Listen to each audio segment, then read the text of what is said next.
क्या हुआ जब पुनर्जन्म के 8 साल बाद अपने पहले घर पहुंचा और दिलवाई अपने कातिलों को सजा।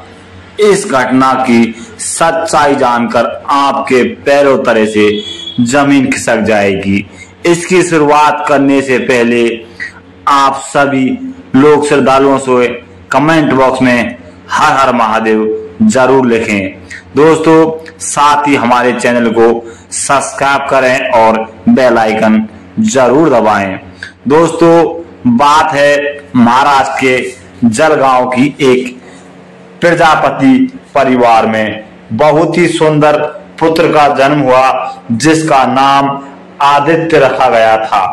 आदित्य बचपन से ही सामान्य बच्चों की तरह बिल्कुल ही नहीं था। वह अपनी ही परछाई से बहुत ज्यादा डरता था। वह अकेले कमरे में भी रहता था, इसलिए उसके माता पिता कभी उसको अकेले नहीं छोड़ते थे, हमेशा उसके पास ही रहते थे। धीरे धीरे जिस प्रकार उसकी उम्र बढ़ रही थी वैसे ही उसकी हरकत भी अजीब सी होने लग जाती है। वहां तो ताकि इसका इस्तेमाल भी नहीं किया जा सकता, क्योंकि जब वो बहुत डरा हुआ था उसके माता पिता ने उसे डॉक्टर से संपर्क किया, परंतु डॉक्टर का कहना था कि जैसे जैसे समय के साथ बड़ा होगा इसकी हरकत अपने आप बंद हो जाएगी। लेकिन दोस्तों, एक समय की बात है जब आदित्य 8 वर्ष का हो चुका था। वह अपने ही पिता के साथ प्रेशर भेंट करके मूवी देख रहा था। उसी मूवी में पसीना आता है जहां एक पत्नी अपने ही पति को बहुत बुरी तरह से मार देती है। टीवी में नजारा देखकर आदित्य का दिमाग पूरी तरह से घूमने लग जाता है। उसने अपने दोनों हाथों से अपने सिर को पकड़ा और जोर जोर से चिल्लाने लगा कि मुझे मत मारो, मुझे मत मारो। इतने में वो बेहोश हो गया। उसके माता पिता बहुत ज्यादा परेशान हो गए थे और अचानक इसके से ऐसा क्यों किया, उसके बाद पानी के लिए कुछ बूंदे डालिए उसे उठाया जाता है। उसने कहा कि आप लोग कौन हो और मैं इस घर में कैसे आया हूँ। मेरा नाम तो राजेश है और मेरी बीवी की मुझे उसने अपनी हत्या का बदला लेना है। आप दोस्तों, 8 साल के बच्चे के मुंह से ऐसी बात सुनकर सभी लोग बहुत ही हैरान हो जाते हैं, परंतु अजीब आदत है उस के माता पिता को बचपन से ही सहन कर रहे थे और अब उन्हें भी ये बात कहीं ना कहीं खटकने लगती है। इसके पीछे जरूर कुछ सच्चाई है। उन्हें उससे पूछा कि बताओ आखिर तो हम क्या बताना चाहते हो, राज क्या है, तुम बात क्या है। दोस्तों, कौन सी सच्चाई सबके सामने लाना चाहता था है। दोस्तों, तब उसने बताया कि मेरा नाम राजेश परमार है, मैं महाराष्ट्र के पुणे में रहता था। मेरी शादी के 10 वर्ष बाद मेरी बीवी की मृत्यु हो गई।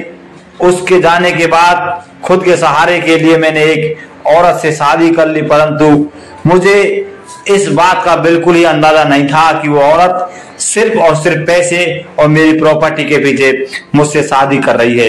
एक समय की बात है जब उसने मुझसे कहा कि आज छुट्टी है, क्योंकि नाम छुट्टी मनाने अपने फार्म हाउस पर चलें। हमारा फार्म हाउस शहर से थोड़ा दूर होता है, उसके आसपास गहरे जंगल में। मैंने उससे बात मान ली और हम छुट्टी मनाने के लिए फार्म हाउस चले जाते हैं, परंतु मुझे बिल्कुल ही अंदाजा नहीं था कि मेरे ही खिलाफ बहुत बड़ा षड्यंत्र रचा जा रहा है।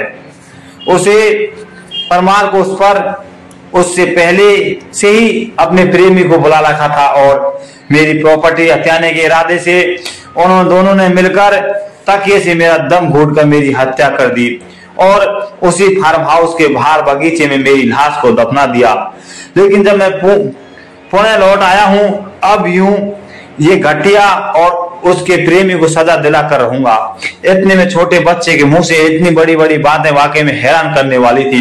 उसके माता पिता ने इन सभी बातों को बहुत सीरियस लिया और वह आदित्य को लेकर पुलिस स्टेशन पहुंच जाता है।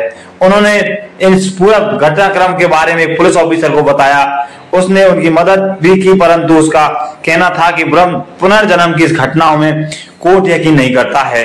कोर्ट यकीन करता है तो केवल सबूतों के करता है। हमारे पास कोई सबूत होना चाहिए। उसके बाद हम दोनों को गिरफ्तार करके बहुत सोचने के बाद आदित्य रूपी राजेश को ये याद आया कि मुझे मारने के बाद उन्होंने मेरी लाश को वहीं पर फार्म हाउस गार्डन में दफना दिया था। हो सकता है वहां पर मेरे अवशेष अभी भी मौजूद होंगे, जिससे यह बयां हो जाता है कि सच में इस दोनों ने मेरी हत्या की है। दोस्तों, उसके बाद कुछ लोग पुलिस दल के साथ उस पर ऑफिस पर पहुंच जाते हैं और राजेश द्वारा बताई गई एक निश्चित स्थान पर खुदाई करना प्रारंभ कर देते हैं। और फिर जो हुआ उसे सभी के रोंगटे खड़े हो गए थे कि हाँ, सचमुच में राजेश का कंकाल मौजूद था। जो दावा करता था कि आदित्य के रूप में जो राजेश कुछ भी बोल रहा है वो बिल्कुल सत्य है। राजेश का पुनर्जन्म आदित्य के रूप में हुआ है अपने हत्यारों को सजा दिलाने के लिए। इसके बाद प्राप्त सबूतों के आधार पर उस औरत और उसके प्रेमी को, जो कि राजेश की प्रॉपर्टी अय्याशी करने और हत्याने के लिए दोनों ने गिरफ्तार कर लिया जाता है। हत्या के आरोप में उन्हें उम्र कैद की सजा सुनाई जाती है। वास्तव में दोस्तों, महादेव की लीला है कि किस तरह से देखो ना, राजेश को उन्हें जन्म के माध्यम से आदित्य रूप में इंसाफ मिला पाया। और नीचे कमेंट बॉक्स में आप पुनर्जन्म को लेकर आपके क्या विचार हैं, आपके इस बारे में क्या लगता है, ये घटना सत्य है या असत्य है। हम तो इसे मानते हैं कि बिल्कुल सत्य सत्य है। अगर आपको ये घटना पसंद आई तो लाइक जरूर कीजिए, साथ ही हमारे चैनल को सब्सक्राइब करें, बेल आइकन दबाएं और दोस्तों इस वीडियो को आगे और शेयर करें। तब तक के लिए नमस्कार, जय हिंद, जय भारत।